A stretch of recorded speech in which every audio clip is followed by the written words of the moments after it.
Hello everyone, welcome to Amit class 10 CBSE. और आज की क्लास में हम डिस्कस करेंगे RS Agarwal class 10 math chapter 1।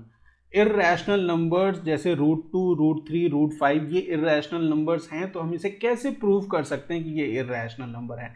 Exercise 1B हमने ऑलरेडी कंप्लीट कर ली है ना। अब हम बात कर रहे हैं 1D एक्सरसाइज में, जिसमें आपको इर्रेशनैलिटी प्रूव करने के लिए है। तो स्टार्ट करेंगे हम कि रूट 2, रूट 3 और रूट 5 कैसे इर्रेशनल नंबर्स हैं। सबसे पहले हम ये समझते हैं कि इनको कैसे प्रूव किया जाता है, और ऐसे क्वेश्चंस डायरेक्ट आपके एग्जाम में भी पूछे हुए हैं कि प्रूव करिए कि रूट 2 एक इर्रेशनल नंबर है, प्रूव करिए कि रूट 3 इर्रेशनल नंबर है, रूट 5 इर्रेशनल नंबर है। ऐसे नंबर्स आपसे पूछे हुए हैं एग्जाम में, तो बहुत इंपॉर्टेंट है, ध्यान से जरा समझिएगा। अच्छा, इस चीज को प्रूव करने के लिए है ना कि रूट 2 एक इर्रेशनल नंबर है, रूट 5 एक इर्रेशनल नंबर है, रूट 7 एक इर्रेशनल नंबर है, रूट 11 एक इर्रेशनल नंबर है। ऐसे कैसा भी क्वेश्चन आपसे पूछा जा सकता है। रूट 3 एक इर्रेशनल नंबर है, कुछ भी पूछा जा सकता है। तो इस क्वेश्चन को सॉल्व करने के लिए हम एक थ्योरम, मतलब एक स्टैंडर्ड रिजल्ट का यूज करते हैं। वो रिजल्ट आपको जानना जरूरी है।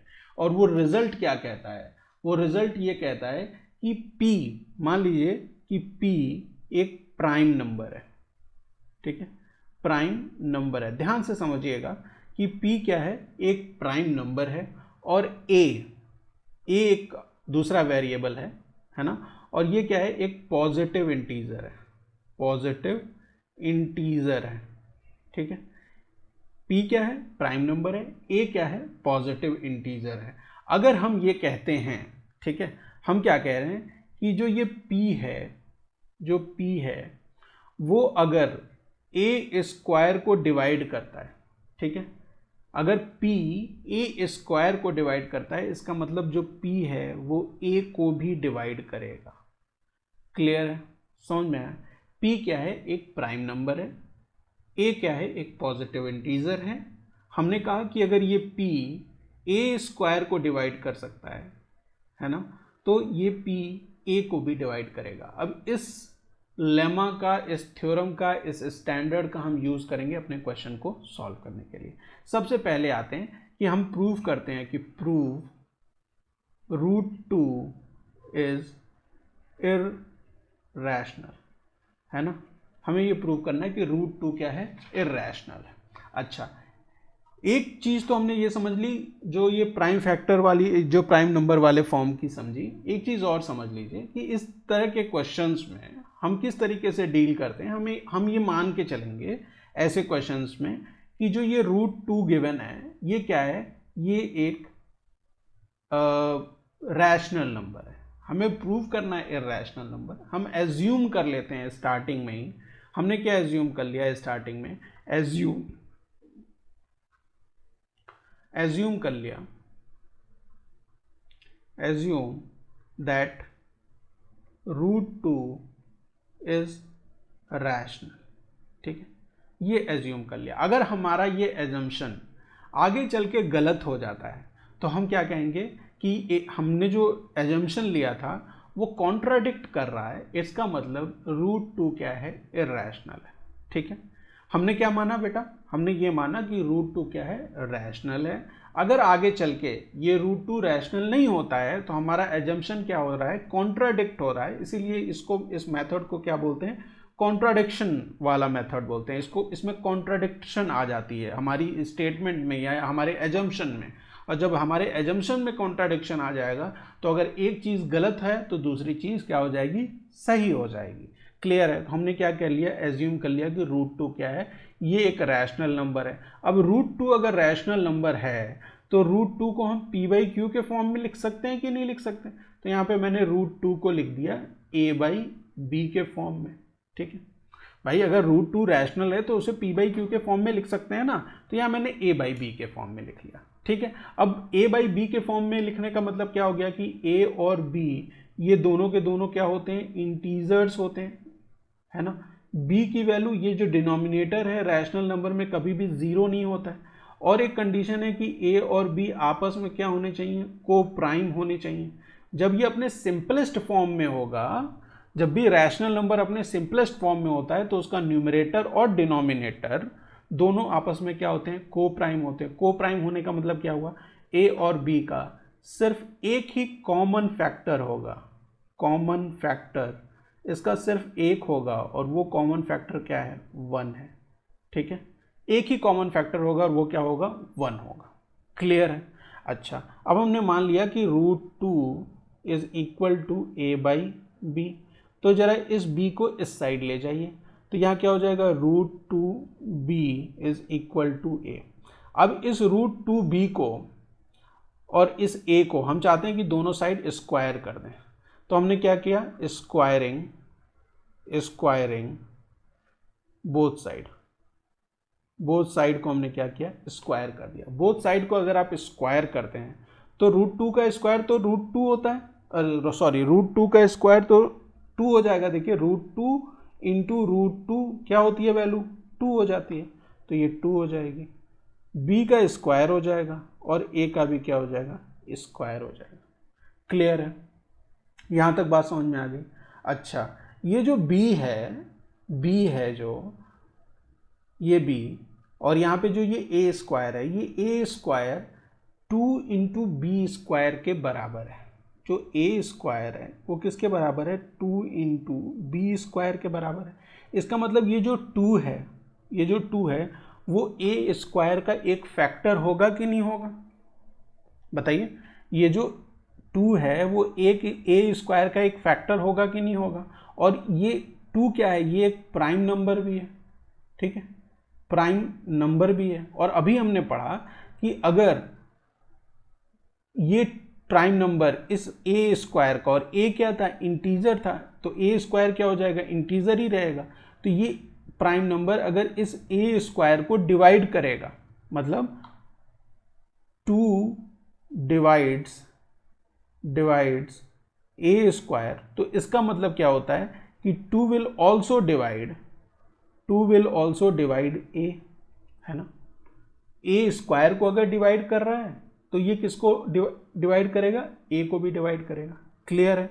और यहाँ से हमें कैसे पता चला भाई, a स्क्वायर को हमने 2 इंटू बी स्क्वायर के फॉर्म में लिखा, मतलब ये दोनों इसके क्या हो गए, फैक्टर्स हो गए। 2 क्या है, प्राइम नंबर है, अगर ये इसका फैक्टर है a स्क्वायर का, तो इसका मतलब 2 a स्क्वायर को डिवाइड करेगा। और अभी हमने ये थ्योरम पढ़ा या हमने वो स्टैंडर्ड रिजल्ट देखा जिसमें अगर एक प्राइम नंबर किसी पॉजिटिव इंटीजर का स्क्वायर का को डिवाइड करता है तो वो पॉजिटिव इंटीजर को 2 भी डिवाइड करेगा, मतलब वो प्राइम नंबर को भी डिवाइड करेगा, है ना, स्क्वायर को भी डिवाइड करेगा, उस नंबर को भी डिवाइड करेगा।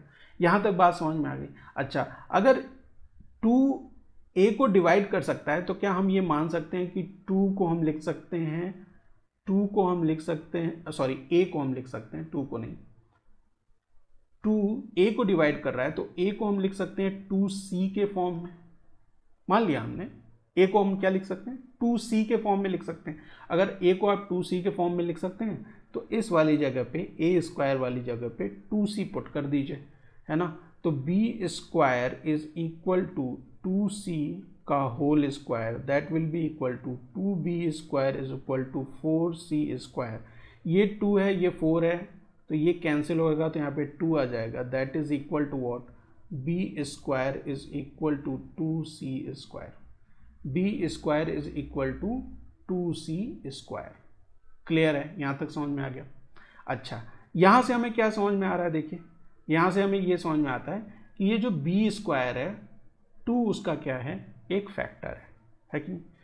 तो b स्क्वायर का अगर 2 फैक्टर है तो हम कह सकते हैं कि 2 डिवाइड्स b स्क्वायर या 2 डिवाइड्स b। लिख सकते हैं कि नहीं लिख सकते भाई, 2 इसका फैक्टर है b स्क्वायर का, तो अगर 2 b स्क्वायर को डिवाइड करता है तो 2 b को भी डिवाइड करेगा। अब यहाँ पे भी 2 a को भी डिवाइड कर रहा था, 2 b को भी डिवाइड कर रहा था, और आपने क्या कहा, आपने तो ये कहा था कि a और b को प्राइम है, इनका एक ही कॉमन फैक्टर होगा, वो क्या होगा, 1 होगा। और यहाँ क्या पता चल गया भाई, यहाँ ये पता चल गया कि इनके तो दो कॉमन, मतलब 2 भी इनका कॉमन फैक्टर है। तो इसका मतलब क्या हुआ कि 2 जो है a और b का कॉमन फैक्टर है। 2 क्या है, हम लिख सकते हैं यहाँ पे 2 इज कॉमन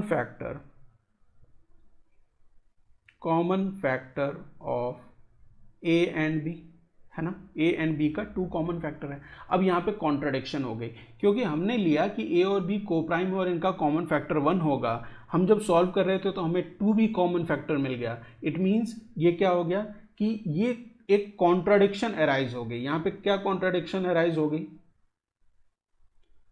क्या कॉन्ट्राडिक्शन अराइज हो गई कि A and B can not have common factor other than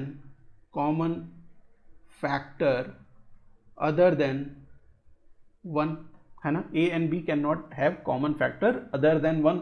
इसका मतलब क्या हुआ कि जो हमारा एजम्पशन था वो गलत है ना, जो हमारा एजम्पशन था वो क्या हो गया, गलत हो गया। It means what, our assumption is wrong, our assumption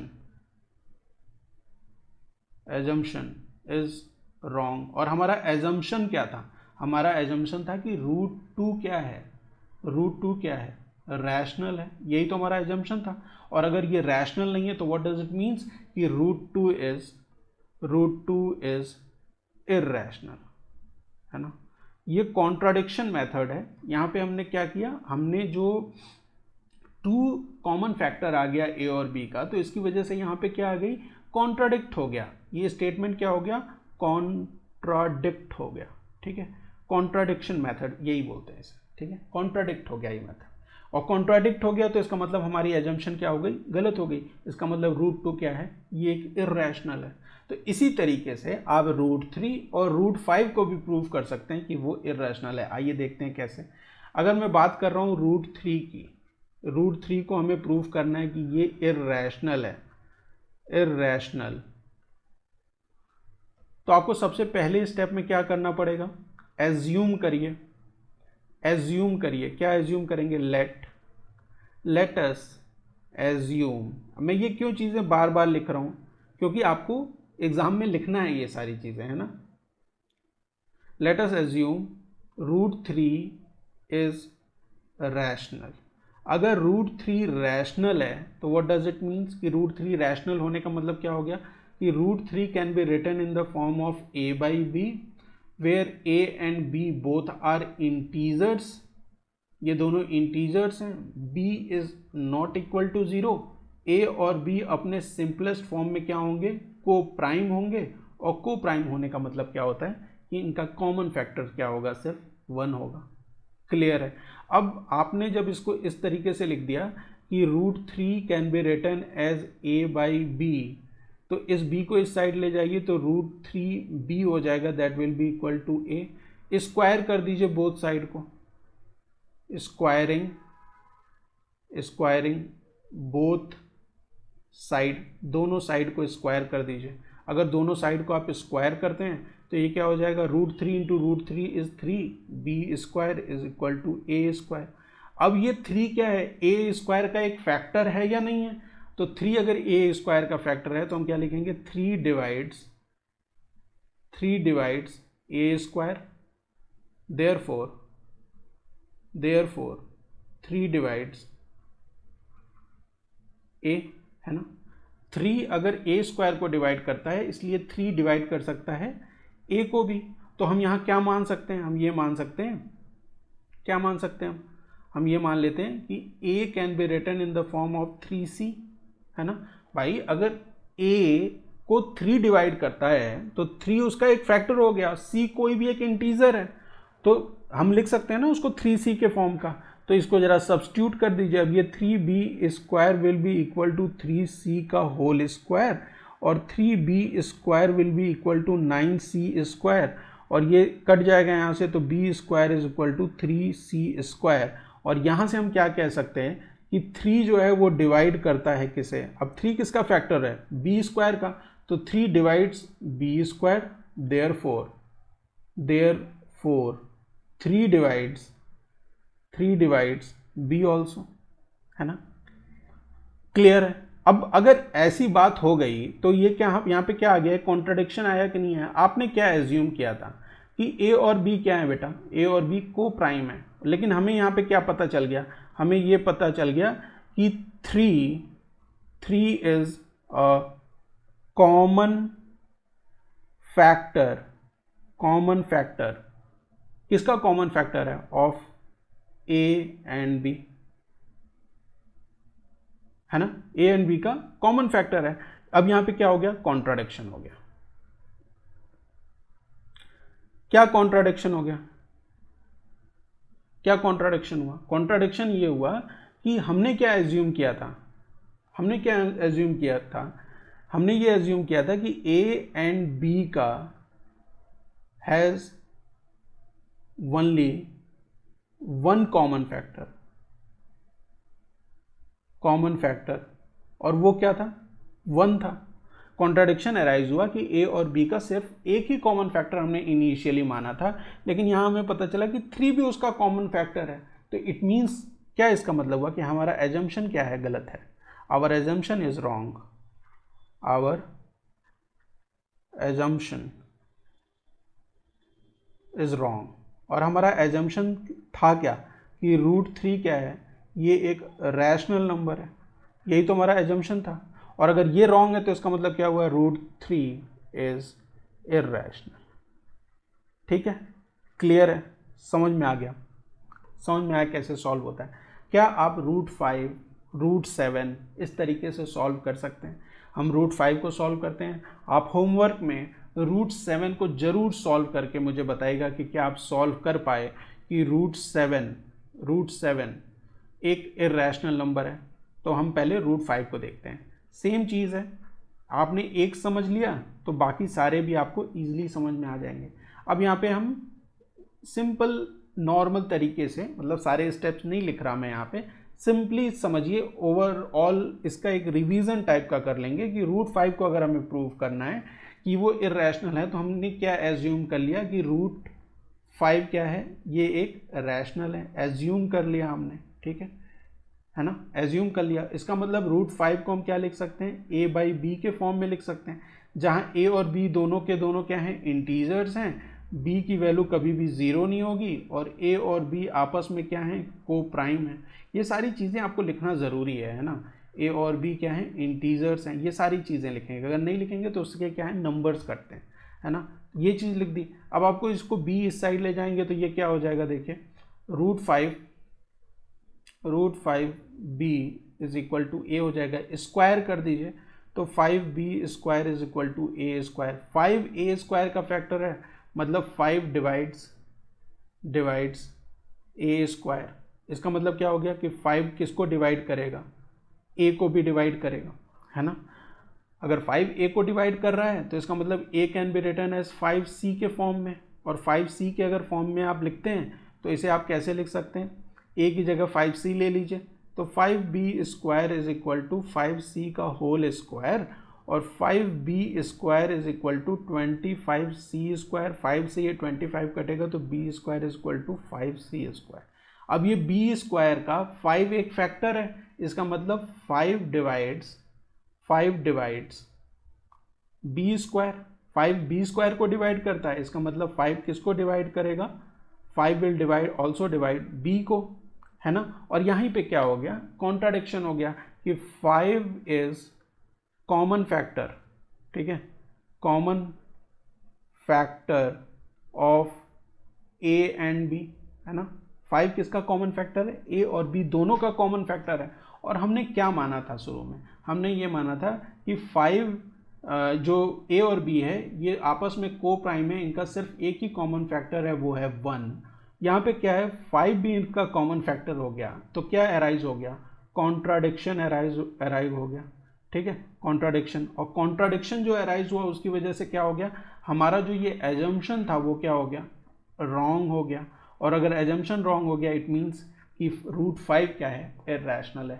clear है, समझ में आ गया कि कैसे आप प्रूव करेंगे कि इस तरीके के क्वेश्चंस जहाँ पे आपको दिए रहेंगे कि आप इसे को प्रूव करना है, कि आप प्रूव करके बताइए कि ये इर्रेशनल नंबर है, वो आप कर लेंगे कि नहीं कर लेंगे। उम्मीद करता हूँ आपको ये वीडियो पसंद आई होगी। अगर चैनल पे आप नए हैं तो चैनल को सब्सक्राइब करना मत भूलिए, वीडियो को लाइक करिए और अपने फ्रेंड के साथ शेयर करिए।